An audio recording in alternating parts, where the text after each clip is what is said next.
Oke,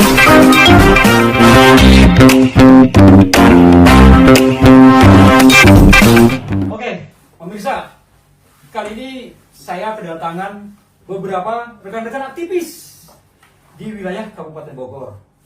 Kita akan berbincang mengenai Kabupaten Bogor, Bogor istimewa.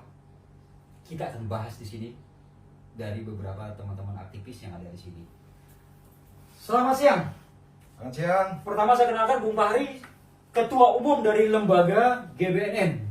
Bung Fahri, Ya. selamat datang di kedai kopi All News Podcast. Dan selanjutnya yang sebelah kanan ini, yang kelihatan sekali menyimpan sebuah rahasia besar, yang mengetahui rahasia besar di Kabupaten Bogor. Bung Rizwan. Bung Rizwan, sehat, dari lembaga mana? BPI KPNPA. KPMPA. Dan yang satu ini yang agak ganteng nih, jenggotnya kayak Salman Rushdie. Salam kenal, Andi Syatir dari Sekretaris BPI KPNPA RI. Luar biasa. Kita akan berbincang-bincang santai mengenai Kabupaten Bogor.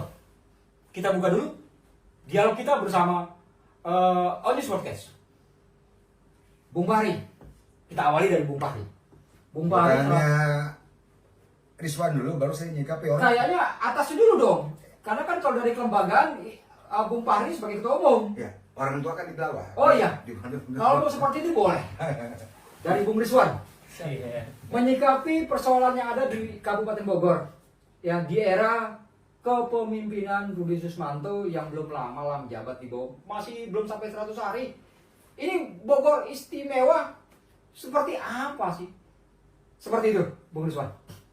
Oke, baik, terima kasih kesempatannya saya diundang di podcast Onyos ini, dan mudah-mudahan di podcast ini saya bisa menyampaikan apa yang belum tersampaikan.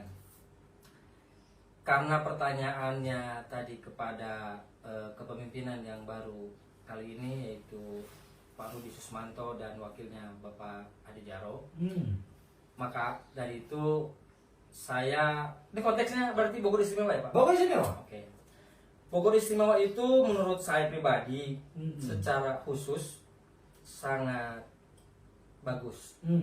Tapi bagus dalam hal untuk sebuah keistimewaan itu hanya dikhususkan untuk orang-orang tertentu. Seperti apa secara lengkapnya? Definisinya? Karena keistimewaan, kalau bicara definisi, istimewa itu sebetulnya belum pas untuk Kabupaten Bogor, Pak. Kenapa istimewa? Apa karena istimewa itu brandingnya khusus? Oh ya, jadi gini, kita sederhana berpikir aja dulu, Iya. dan sederhana menyampaikan dari kata slogan istimewa ya. Iya. Menurut pemikiran pribadi saya, istimewa itu harus tercapai dulu targetnya. Karena selama ini yang saya cermati, visi misi Bogor istimewa menuju Gemilang ini belum terlihat. Belum terlihat. Belum. Dan kita berharap, saya sebagai social control berharap bahwa ada keistimewaan yang tercapai. Minimal masyarakat tahu apa pencapaiannya dari visi dan misi Bogor istimewa menuju Gemilang. Arti istimewa menuju Gemilang ini sangat-sangat luar biasa. Jika kita cerna dari bahasa, keistimewaan itu hanya khusus untuk pencapaian suatu keberhasilan, Pak. Oke. Jadi kita bicara tentang istimewa nih, Bung Rizwan nih, aktivis muda menyikapi persoalan Kabupaten Bogor. Ya tentunya tidak mudah karena Bogor ini kan luasnya luar biasa, Bung Rizwan ya. Betul. Jadi bicara soal kebijakan seorang pemimpin kepala daerah itu mencakup begitu luasnya, penduduk terpadat ya di bawah Provinsi Jawa Barat. Kabupaten Bogor kan memiliki penduduk yang luas sekali, 5,6 juta jiwa. 5,6 juta jiwa sekelas kabupaten. Coba bayangin, belum lagi geografisnya, luasnya luar biasa, banyaknya jumlah kelurahan, desa ya dan kecamatan. Kita lanjut. Istimewanya di mana Bogor? Kabupaten Bogor. Oke, baik Bung. Menurut kata arti istimewa berarti spesial. Spesial.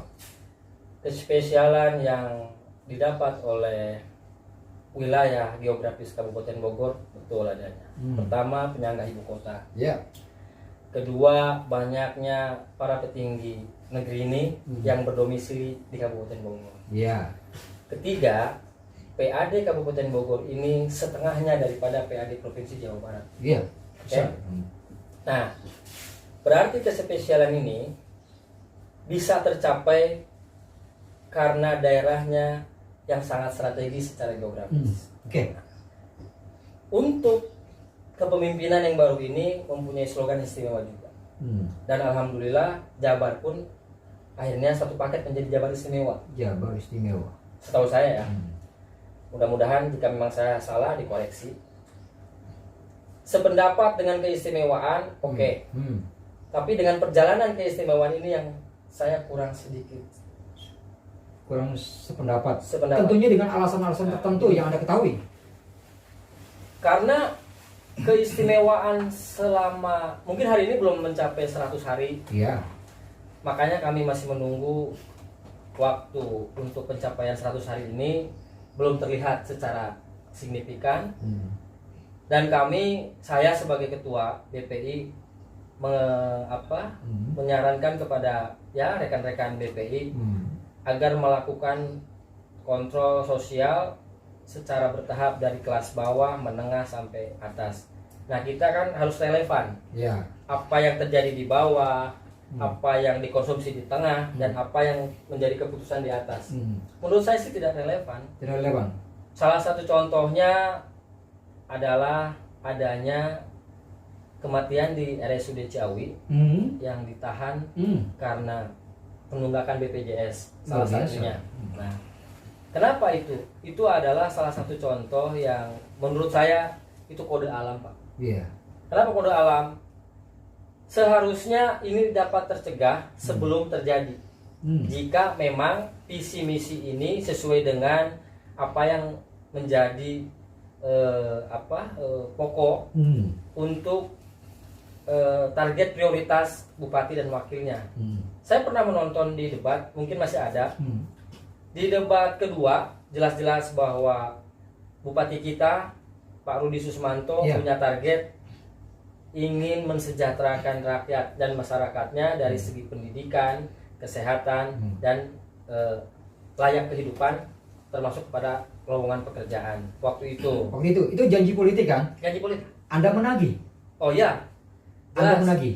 Saya sih menagih dalam konteks kok 100 harinya ini tidak ada korelasi kepada waktu era kampanye. Era kampanye. Oke, kita cut dulu. Apakah Anda sepakat bahwa Bogor tidak baik-baik saja? Untuk saat ini Belum kurang baik. Baik-baik. Oke, kita kunci. Nah, sekarang kita lanjuti dengan Pak Ketua GBNN skala nasional, Bung Fahri. Nanti yang tengah belakangan. Sambil minum kopi. Siap. Ya. Bung Fahri, Anda sepakat nggak kalau menurut pandangan suara-suara dari teman-teman pergerakan lah dan dari Bung Rizwan sendiri mengatakan belum bisa memastikan apakah Bogor masih baik-baik saja atau tidak. Bogor kondisi saat ini apakah baik-baik saja menurut Anda? Oke, terima kasih ya, Bang Hidayat. Ya. Kalau saya berkata jujur, mohon maaf, saya sebenarnya tidak mengetahui bagaimana persis masalah di Kabupaten Bogor. Ya. Karena ruang lingkup saya selama ini saya monitoringnya nasional. Iya. Iya. Jadi kegiatan aktivitas saya tidak pernah memonitoring di Kabupaten Bogor. Jadi kalau saya melihat juga memang dari beberapa daerah ada ya berapa minggu berapa